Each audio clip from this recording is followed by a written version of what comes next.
pagi ini saudara, karena mic-nya warna merah. Seperti kayak mau nyanyi dangdut aja.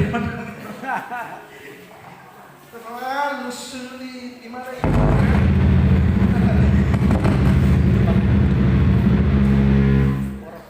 Oke. Siap. Oke, puji Tuhan. Oke, mari kita buka Alkitab kita pada pagi hari ini, Bapak Ibu yang terkasih. Kita buka kitab Injil Matius. Haleluya. Haleluya. Kitab Injil Matius pasalnya yang ke-6, ayatnya yang ke-33. Nah, ini adalah ayat yang sebagian kita sudah menghafalnya. Tapi saya berdoa pada pagi hari ini ada sesuatu yang baru yang akan Tuhan sampaikan dalam hidup kita. Amin. Amin. Karena saya percaya firman Tuhan itu baru setiap pagi. Iya. Jemaat Tuhan katakan amin. Amin. Firman Tuhan itu baru setiap pagi. Semakin hari semakin kita membacanya, saudaraku, saya percaya ada hikmat Tuhan di dalamnya. Amin. Ada pesan khusus yang akan Tuhan sampaikan pada pagi hari ini. Kita buka kitab Injil Matius pasal 6 ayat yang ke-33. Kalau tidak keberatan, mari kita baca sambil kita bangkit berdiri.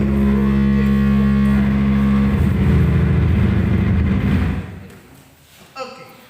Kitab Injil Matius pasalnya yang ke-6 ayatnya yang ke-33.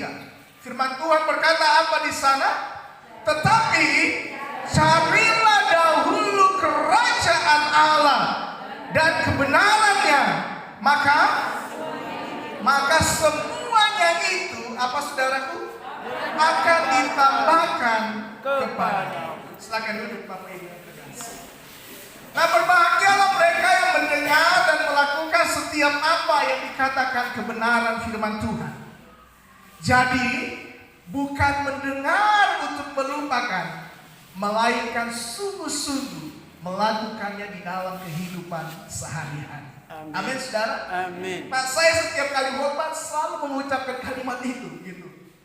Apa alasannya? Alasannya begini, supaya setiap kita, waktu kita mendengarkan kebenaran firman Tuhan, kita kembali diingatkan dan terus diingatkan bahwa sebagai orang-orang yang percaya, kita dipanggil untuk menjadi pelaku-pelaku kebenaran firman Tuhan. Amin. Ya kan? Firman Tuhan menuliskan Bapa di sorga dipermuliakan. Itu bukan dari apa yang kita dengar.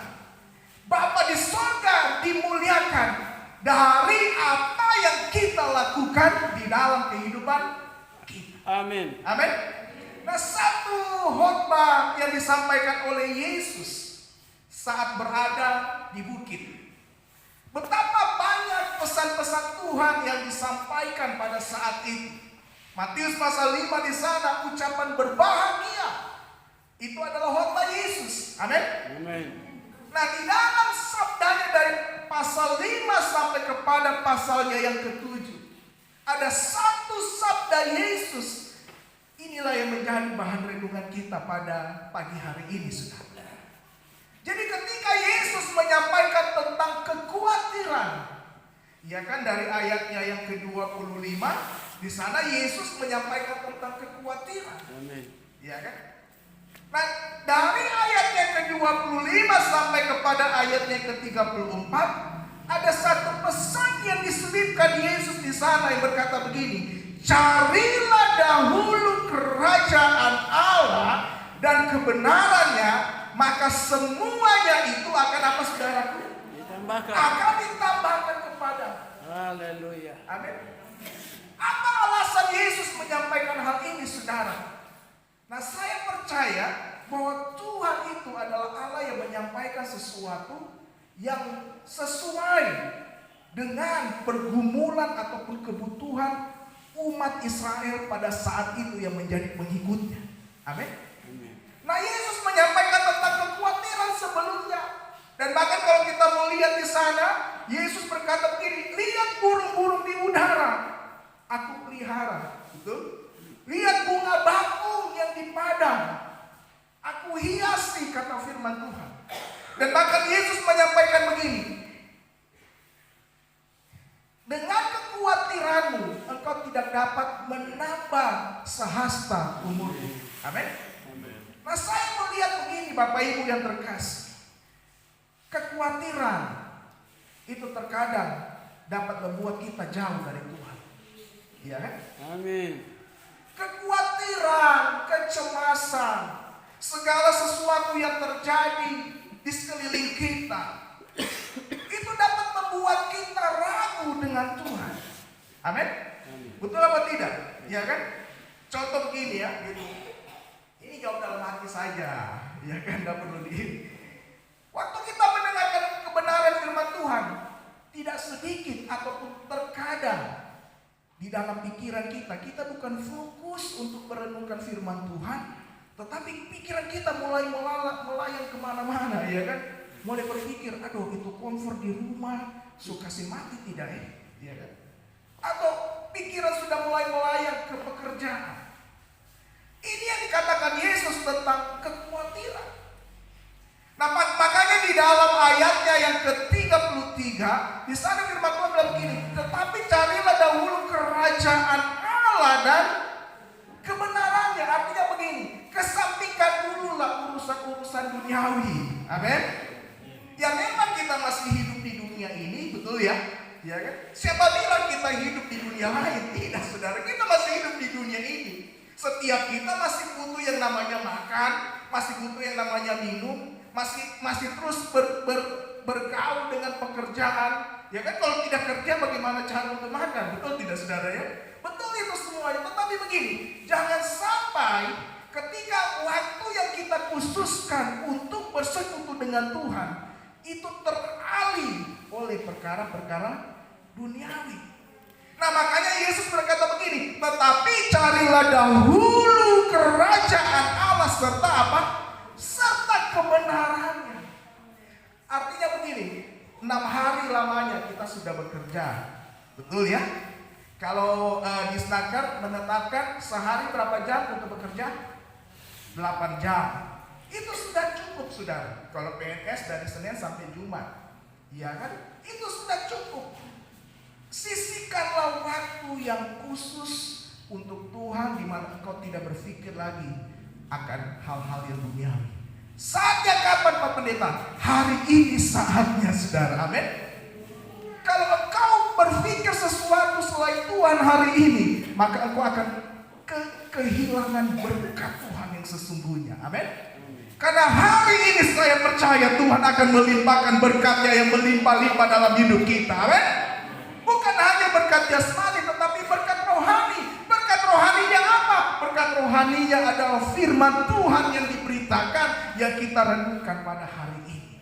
Amin, saudara. Tadi saya berkata di doa bahwa inti dari ibadah itu adalah khotbah. Amin. Inti dari ibadah itu adalah firman Tuhan yang diberitakan. Betul, saudara ya? Tidak lengkap sebuah ibadah tanpa firman Tuhan. Amin. Firman Tuhan mesti diberitakan, sekalipun ibadahnya itu baik di gereja, di rumah tangga, ya kan? Ibadah-ibadah misalnya kayak konser rohani, mesti ada firman Tuhan yang diberitakan. Kalau sebuah pertemuan tanpa pemberitaan firman Tuhan, itu bukan ibadah. Yang setuju katakan amin. Sekali lagi, sebuah pertemuan meskipun banyak jumlahnya, tapi kalau tidak ada firman Tuhan yang diberitakan, maka itu bukanlah ibadah. Karena ibadah yang sesungguhnya adalah ketika kita mendengarkan kebenaran firman Tuhan. Amin.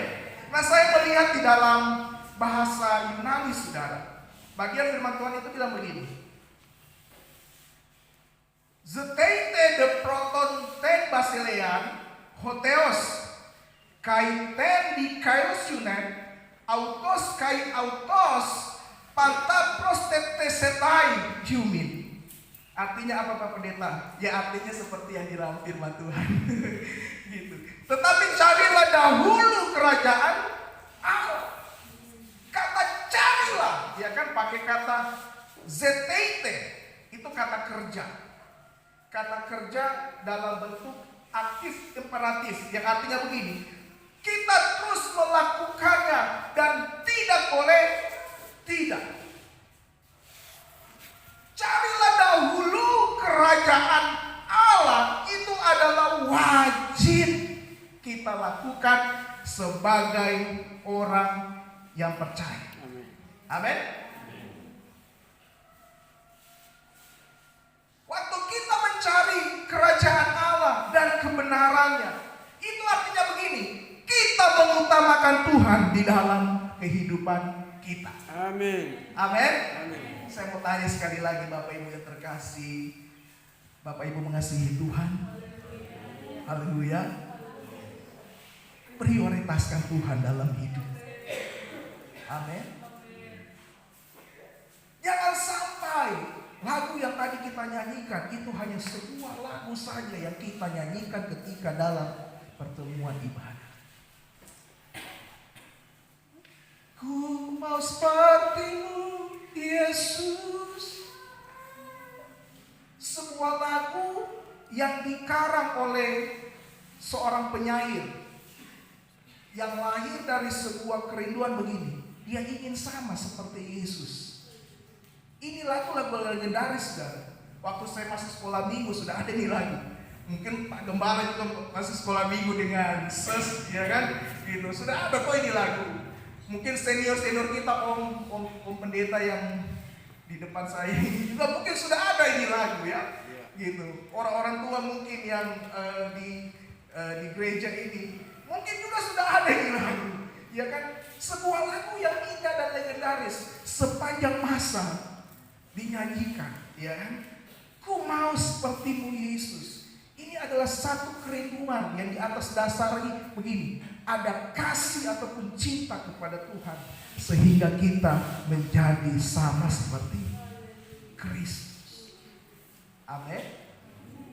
Carilah dahulu kerajaan Allah dan kebenarannya, itu adalah wajib kita lakukan. Dan yang kedua, carilah dahulu kerajaan Allah serta kebenarannya. Itu adalah sesuatu yang terus-menerus kita lakukan dalam hidup kita. Amin. Amin. Terus-menerus, bukan sesekali. Bukan hanya pada hari Minggu saja. Amin, amin, amin. Amin. Tetapi setiap hari kita terus mencari Tuhan. Kita terus punya kerinduan untuk bersekutu dengan Tuhan. Amin. Ada apa yang dicari? Pertama, kerajaan Allah, dan yang kedua, firman Tuhan. Amin. Kerajaan Allah ini berbicara mengenai kehadiran Tuhan. Ini berbicara mengenai hadirat Tuhan. Kebenarannya sudah tentu. Ini berbicara mengenai firman-Nya. Amin. Ini berbicara mengenai satu posisi hidup kita yang terus berada di dalam kebenarannya. Amin. Saudara mau diberkati, saya mau tanya kembali lagi. Saudara mau diberkati? Amin. Coba saya mau lihat tangan orang-orang yang ingin diberkati. Iya kan? Kuncinya satu, hidupi kebenaran firman Tuhan. Amin. Amin. Amin. Tidak ada yang lain, tidak ada yang lain. Hanya hidup dalam ketaatan. Betul. Kunci diberkati itu hidup dalam ketaatan. Amin. Amin. Tentunya taat oleh karena kita mengasihi Tuhan. Saya mau berkata dari iman ini, Bapak Ibu yang terkasih, engkau tidak akan pernah diberkati kalau hanya datang ke gereja saja. Engkau tidak akan diberkati kalau hanya hadir dalam pertemuan ibadah. Amin. Hidupmu akan diberkati kalau engkau melakukan kebenaran firman Tuhan. Amin. Datang ke gereja itu adalah bagian dari kesetiaan kita kepada Tuhan. Amin. Memuji dan menyembah Tuhan itu adalah bagian kesetiaan kita kepada Tuhan. Termasuk, maaf kata ya, memberikan persembahan, memberikan persepuluhan, memberikan buah sulung. Itu adalah bentuk kita taat dan setia kepada Tuhan. Amin. Jadi motivasinya bukan untuk dapat berkat. Motivasinya karena begini, karena kita mengasihi Tuhan. Aduh, so jadi tidak enak ini kalau so singgung persembahan dan masuk Tuhan. So lain-lain saya lihat di mukanya jemaat ini. Aduh, so Haleluya. tidak saudara, saya hamba Tuhan, Pak Gembala hamba Tuhan, kami hamba Tuhan, hanya punya kerinduan satu. Kerinduan kami adalah begini, setiap umat Tuhan tetap berkenan di hadapan Tuhan. Amin. Komitmen kami hanya mengajarkan kebenaran firman Tuhan. Amin. Tidak lain saudara, ya kan? Bukan dengan motivasi yang lain, bukan dengan motivasi mencari keuntungan, tidak. Motivasi kami hanyalah memberitakan firman Tuhan dan mengajak setiap jemaat Tuhan hidup di dalam ketaatan. Yang setuju katakan amin. Coba tengok kepada rekan samping kiri dan kanan. Tengok dulu, berikan senyuman. Saya cuma mau melihat ada jemaat yang punya senyuman. Iya kan? Gitu. Ya kan kalau kita senyum begini kan semuanya pada ketahui, iya kan? Seperti itu. Iya, tapi jangan terlalu banyak senyum juga gitu. Nanti dipikir lain-lain kan? Gitu. Gitu kan sana senyumnya. Nanti dipikir sudah mulai jadi kayak siapa itu ya yang biasa sering kasih persembahan terus langsung angkat tangan. Hah? Yari. Mana dia? Nggak datang hari ini ya? Hah? Oh dikit lagi. Oh sudah ada di luar. Oke.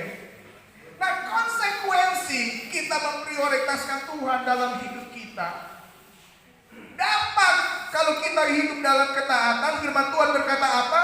Maka apa saudara? Maka semuanya itu akan ditambahkan kepadamu.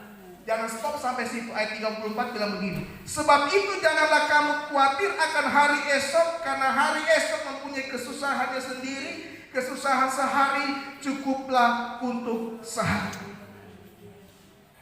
Jadi sebenarnya di dalam tema khotbah Yesus tentang kekhawatiran, Yesus cuma mau menyampaikan begini. Sudahlah, prioritaskan Tuhan saja. Lakukan apa saja menjadi firman Tuhan mengenai kebutuhanmu. Tuhan sudah tahu. Amin. Jangan sampai kekhawatiran kita, kecemasan kita menghalangi kita untuk tidak mengutamakan Tuhan dalam hidup ini. Amin. Jangan sampai segala kebutuhan jasmani kita ini membuat kita melenceng dari prioritas kita sebenarnya. Jangan sampai hanya karena perkara-perkara jasmani kita hilang di dalam ketaatan. Amin. Amin. Itu maksud Tuhan menyampaikan bagian firman Tuhan ini. Amin. Tuhan tahu apa yang kita perlu. Amin. Tanpa engkau berdoa saja pun Tuhan sudah tahu. Coba baca kitab Matius pasalnya yang ke-6 di mana Yesus mengajarkan tentang doa. Yesus menyampaikan apa di sana?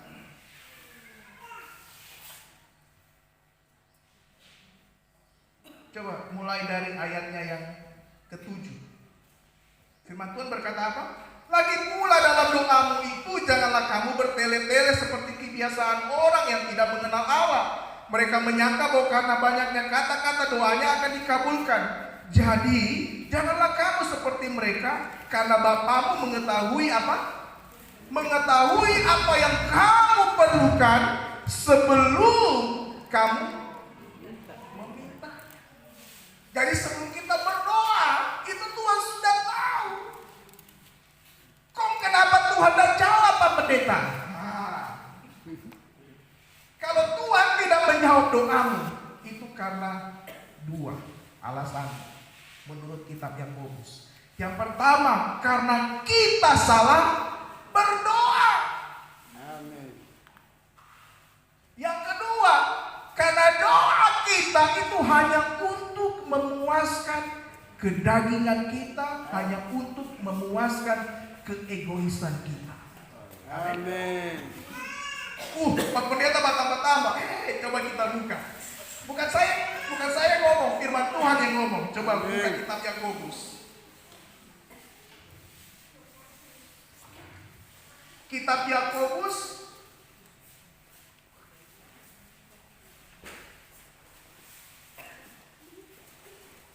nah ini dia.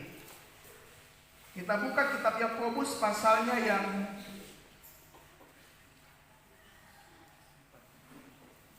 keempat. Nah ini dia. Kita baca nih. Kitab Yakobus pasalnya keempat mulai dari ayatnya pertama. Pelan-pelan kita baca. Dari manakah datangnya sengketa dan pertengkaran di antara kamu? Bukankah datangnya dari hawa nafsumu yang saling berjuang di dalam tubuhmu? Kamu mengingini sesuatu tetapi kamu tidak memperolehnya. Lalu kamu membunuh, kamu iri hati tetapi kamu tidak mencapai tujuanmu. Lalu kamu bertengkar dan kamu berkelahi. Kamu tidak memperoleh apa-apa karena apa? Karena kamu tidak berdoa. Lanjut. Atau kamu berdoa juga tetapi kamu salah berdoa. Sebab yang kamu minta itu hendaklah kamu habiskan untuk apa saudaraku? Untuk memuaskan hawa nafsu. Jadi kalau apa yang kita minta itu seturut dengan kehendak Tuhan dan Tuhan melihat ada iman di dalam hidup kita, saya percaya Tuhan akan menjawab tepat pada waktunya. Amin. Waktu Tuhan pasti yang terbaik, walau kadang tak mudah. Lewati cobaan, ku tetap percaya waktu Tuhan pasti yang terbaik. Amin. Amin. Jadi kuncinya cuma dua. Yang pertama kalau itu seturut kehendak Tuhan, dan yang kedua kalau kita punya iman. Ini hanya masalah waktu. Tuhan akan menjawab setiap doa kita tepat pada waktunya. Bahkan apa yang tidak kita doakan, melebihi dari apa yang kita doakan, Tuhan akan memberikannya. Ya setuju katakan amin. Waktu Tuhan pasti yang terbaik, walau kadang tak mudah dimengerti. Lewati cobaan, ku tetap percaya waktu Tuhan pasti yang terbaik. Amin. Saya percaya bahwa kita semuanya punya pergumulan, saudara. Kita semuanya punya doa yang terus kita minta, dan mungkin ada yang belum Tuhan jawab. Ya termasuk keluarga hamba Tuhan, Pak Pendeta Sen bersama dengan dia. Ya saya tahu waktu pelayanan pada kesini, saya lihat pergumulan, ya kan. Mesti pindah-pindah pastori. Ya kan, saya datang masih pastori lama, ya kan. Seperti itu. Ya mungkin Bro Sam tidak mengungkapkannya, tetapi ya saya bisa lihat pergumulannya seperti ini. Tetapi saya ingin berkata, semuanya jadi oleh karena waktu Tuhan. Amin. Kalau tadi saya masuk, ya kan, saya pikir saya sudah telat. Saya lihat, wow, ini sudah pastori baru, tehnya juga mantap gitu, licin. Saya sampai gesek-gesek kaki, wih mantap juga ini, tidak licin. Ya kan, seperti itu. Itu melalui proses dengan penuh kesabaran, ya kan. Ini adalah salah satu contoh, saudara. Kalau kita taat dan setia, kita sabar, ya, sabar akan waktu Tuhan. Tuhan pasti akan menjawab setiap doa kita tepat pada waktunya. Amin. Carilah dahulu kerajaan Allah dan kebenarannya. Tuhan akan menambahkan dan bahkan memenuhi setiap apa yang kita butuhkan. Mari kita berdiri. Haleluya. Waktu Tuhan pasti. Terima kasih.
bahwa Tuhan tidak pernah terlambat. Lakukan saja bagianmu, Tuhan akan melakukan bagianmu. Amin. Bagianmu hanyalah prioritaskan cari terus Tuhan, kehadiran Tuhan dan kebenarannya. Maka segala yang engkau perlu